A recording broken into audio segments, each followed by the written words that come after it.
dikarenakan pelanggaran kepatuhan yang serius yang menyebabkan dia langsung dikeluarkan dari grup dan akun Instagramnya dihapus.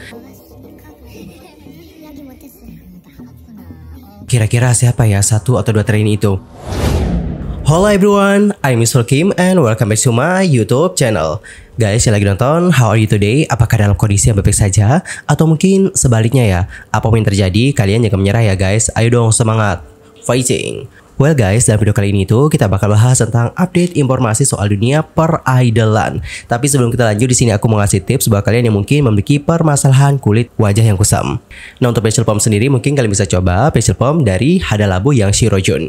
Yang bagus dari facial foam ini adalah dia itu nggak mengandung alkohol, nggak ada zat pewarna, dan juga nggak ada pewanginya guys. Wih, udah bener sih, mereka itu nggak sembarangan ngeklaim guys. Setelah aku pakai facial foam ini ya, waktu aku ngaca, wajah aku memang kelihatan lebih cerah sih. Tapi tentu kita nggak cukup ya pakai facial foam doang ya, kita juga perlu pakai produk skincare yang lain.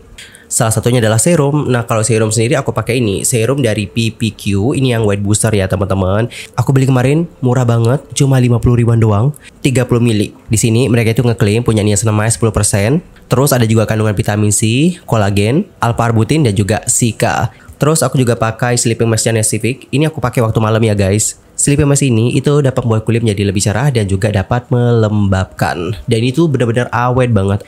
Terus selama beberapa minggu terakhir aku itu rutin banget pakai toner eksfoliasi dari Elskin. Ini aku pakai 2 kali seminggu guys.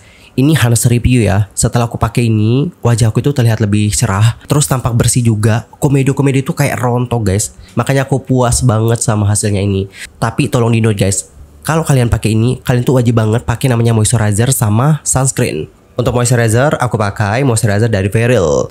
Ini tuh harganya benar-benar terjangkau banget.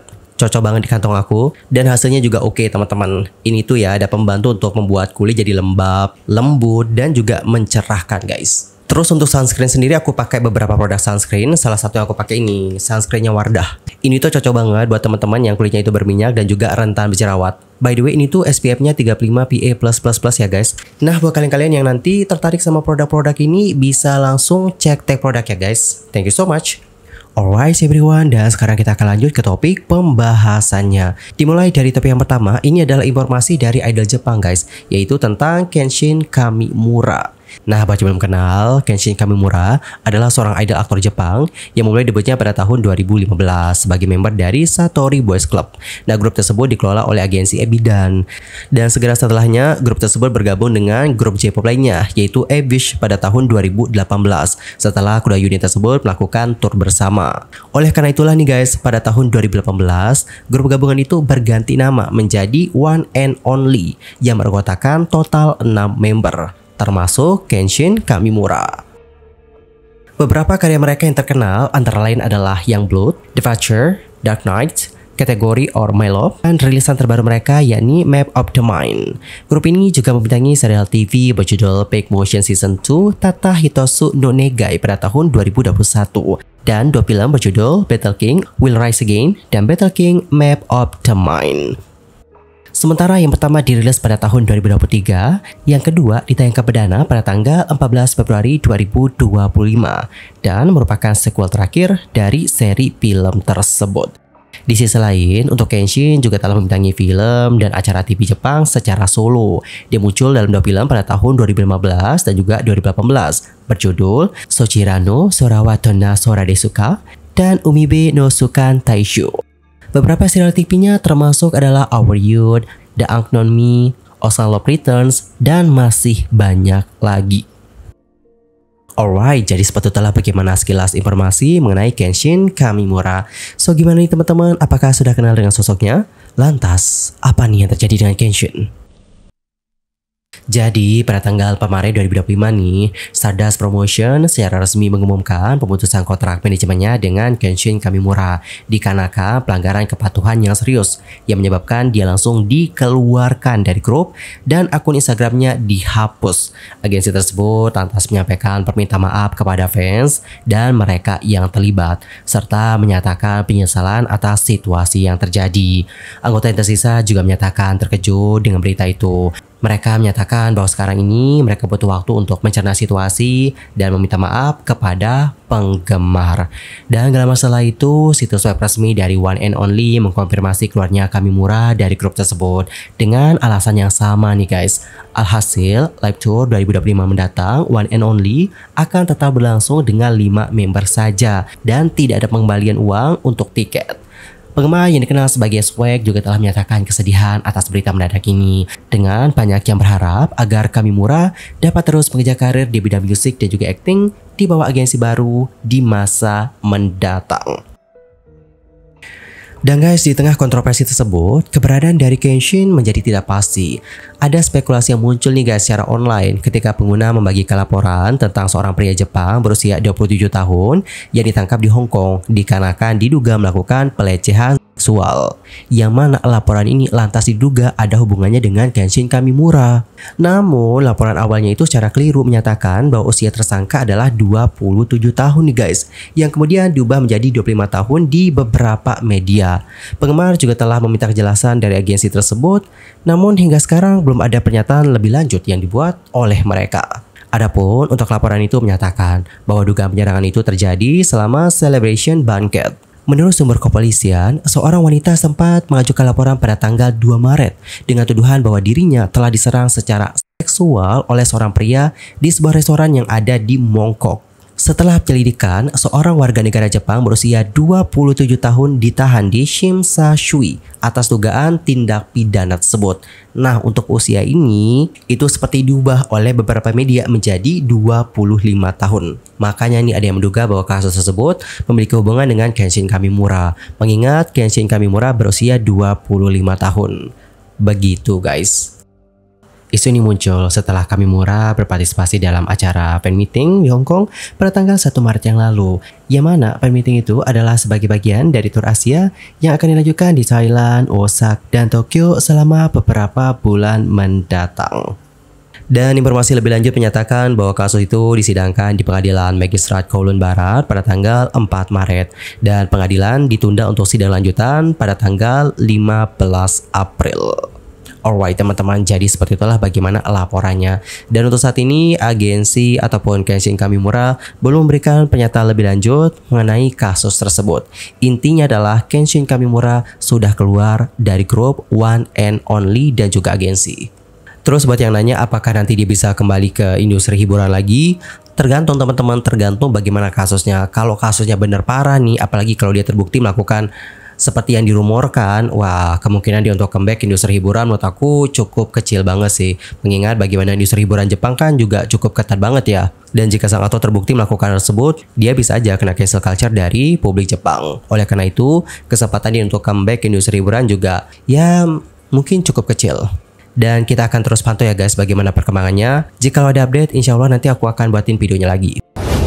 Next, informasi berikutnya kita bakal bahas tentang pencapaian dari Heart to Heart sejauh ini. Yorobun, kalian tau nggak? Belum lama ini ya, Hachu Hachu aka Heart to Heart itu telah membuat sejarah baru nih guys. Sejarah barunya itu adalah di Hanteo untuk kategori penjualan minggu pertama tertinggi dari album debut girl group. Wow, amazing.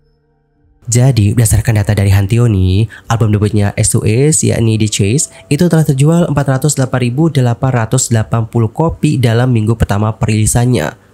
Yang mana ya teman-teman, sebelumnya nih untuk rekor tersebut dipegang oleh Baby Monster yang merupakan girl group YG Entertainment dengan total penjualan 400.287 kopi. Selain itu, album debutnya Heart to Heart juga menempati peringkat kedua untuk kategori penjualan album debut tertinggi di hari pertama. Yang mana untuk rekor ini masih dipegang oleh New Jeans yang berhasil menjual 231.648 kopi album. Dan Yorobun melihat bagaimana pencapaian tersebut, beberapa netizen berkomentar seperti ini. Mereka sebenarnya masih rookie, jadi sebenarnya apa nih yang orang cari ketika membeli album mereka? Kemudian nih teman-teman, ada sama nih yang menjelaskan tentang pertanyaan tersebut.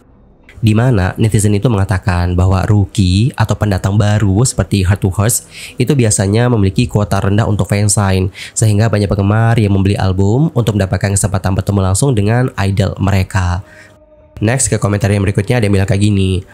Aku fans SM dan aku beli albumnya, lagunya bagus dan mereka cantik banget. Ini album debut mereka, jadi aku beli satu juga. S2H Fighting ya. Oke, jadi seperti itulah beberapa komentar-komentar mereka.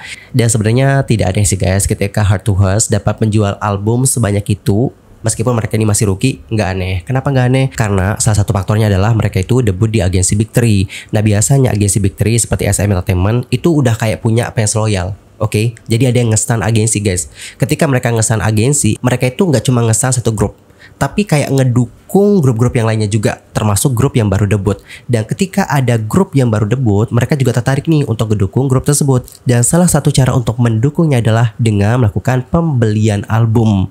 Begitu guys, itu adalah salah satu faktor, dicatat salah satu faktor, karena ada beberapa faktor yang juga dapat mempengaruhi penjualan album.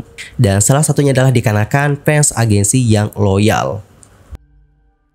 Di kabar lainnya, Heart to Heart itu menempati peringkat kedua di kategori Brand Reputation Idol Pendatang Baru.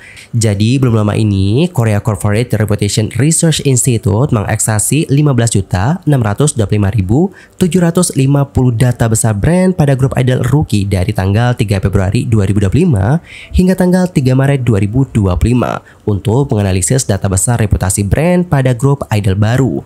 Indeks reputasi brand sendiri merupakan indikator yang dibuat melalui analisis data besar brand yang menemukan bahwa kebiasaan online konsumen memiliki dampak yang signifikan nih terhadap konsumsi brand. Melalui analisis brand reputation, kalian dapat mengukur evaluasi positif dan juga negatif terhadap brand grup idol, minat media, dan minat konsumen, serta volume komunikasi. Reputasi untuk brand grup idol pendatang baru dianalisis dengan mengukur indeks partisipasi konsumen, indeks media, indeks komunikasi, dan indeks komunitas. Adapun untuk data dari tanggal 3 Februari 2025 sampai tanggal 3 Maret 2025 menunjukkan bahwa Kiki itu menempati peringkat pertama nih guys. Jadi setelah dianalisis, mereka itu memiliki indeks brand reputation sebesar 1.592.255 dengan rincian sebagai yang berikut ini. Untuk indeks partisipasi mereka itu adalah 275.714. Kemudian untuk indeks media sebesar 464.591. Terus untuk indeks komunikasi sebesar 517.359 dan indeks komunitas sebesar 334.590. Sementara itu untuk Heart to Heart di peringkat kedua memiliki total indeks brand reputation sebesar 1.407.391 dengan rincian untuk indeks partisipasi sebesar 274.400, lalu indeks media sebesar 403.153, indeks komunikasi sebesar 474.692 dan indeks komunitasnya sebesar 255.146. Wow, peringkatnya tinggi banget ya teman-teman. Dan buat yang bertanya bagaimana cara untuk menaikkan brand reputation mereka, seperti yang udah aku bahas tadi, intinya tuh kayak semakin banyak dibicarakan, semakin ramai dibicarakan, itu juga dapat menaikkan brand reputasi dari grup idol. Di sisi lain, netizen memperbincangkan tentang bagaimana statement dari Carmen di SBS Radio, yang mana dalam kesempatan itu Carmen mengatakan bahwa ada 1 atau 2 trainee Indonesia, namun para trainee itu pulang lebih awal sehingga dia tidak bisa berinteraksi dengan mereka lagi selama masa trainee-nya. Dan teman-teman, berikut adalah kurang lebih percakapannya.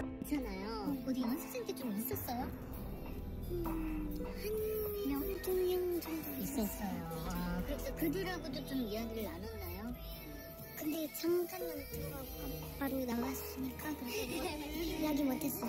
나갔구나. 그러니까 끝까지 버텨가지고 몇 년 버티신 거예요? 2년까지 버텨서 지금 맏언니로 데뷔하게 됐습니다. Wah, kira-kira siapa ya 1 atau 2 trainee itu? Dan apakah mereka memiliki rencana lagi untuk debut menjadi idol K-pop? By the way, Carmen hebat banget loh bisa debut di SM Entertainment. Kenapa aku bisa bilang hebat? Karena ya guys, jangan pikir ya untuk dapat debut di agensi Big 3 sekelas SM itu mudah. Itu sulit banget loh. Aduh, pelatihan mereka gila cuy. Kalian mungkin bisa baca-baca ya bagaimana pengalaman dari idol-idol yang debut di SM Entertainment. Nanti kalian dapat tahu deh gimana susahnya mereka, gimana perjuangan mereka yang berat untuk dapat debut di agensi tersebut. Nggak mudah banget. And guys, gimana nih pendapat kalian akan hal yang satu ini? Antar komennya di kolom komentar. Intinya terus semangat ya buat Carmen dan juga Ace2Ace. Keep fighting. Semoga kedepannya makin sukses. Cukup sekian aja ya guys untuk hari ini. Aku Yusuf Kim pamit dan aku mohon maaf yang sebesar-besarnya jika ada kesalahan baik itu dalam ucapan, sikap, tindakan, dan mungkin ada kesalahan informasi mohon koreksi ya. Sampai jumpa semuanya dan selamat beraktivitas. Goodbye everyone. Yorobun, di akhir video ini aku mengasih rekomendasi produk hair care yang aku pakai. Untuk shampoo aku pakai shampoo dari Sari Ayu Frizzy Hair Natural Shampoo. Jujur, aku terus akan rekomendasi shampoo ini ke kalian karena hasilnya sebagus itu, woy. Ini tuh cocok banget buat kalian yang rambutnya itu kering, kusem, susah diatur, kusut, lepek. This is the answer. Dan aku combine dengan conditioner dari Helba Essence Argan Oil of Morocco, yang mana conditioner ini tuh dapat membuat rambut jadi halus dan juga tampak lebih berkilau. Dan kalian tahu setelah aku combine hasilnya gimana? Wih, hasilnya memuaskan banget karena rambut aku tuh benar-benar halus. Terus kalau untuk tonik, aku pakai toniknya Putri. Ini tuh paling ginseng supaya rambut kalian itu lebih kuat, guys. Ya, nggak mudah rontok. Dan setelah aku pakai, alhamdulillah sih, rambut rontok aku berkurang. Makanya ini tuh bakalan aku repurchase lagi sih. Tapi kalau kalian seandainya pengen fokus nih untuk menguatkan rambut kalian ya supaya nggak mudah rontok, saran dari aku adalah langsung aja guys beli pakai perawatan Putri, murce banget. 3 produk ini ya cuma 60 ribuan doang. Udah dapetin shampoo, ini conditioner, sama dapetin tonik. Tapi tolong di note, kalau beli yang paketan, kalian akan dapetin toniknya itu lebih besar. Ukurannya segini 450 ml. Tapi conditionernya lebih kecil. Ukurannya segini 200 ml. Aku kemarin gak dapetin guys yang paketan karena cepet banget sold out. Yang mau coba produk-produk ini nanti bisa langsung cek the product. Thank you so much.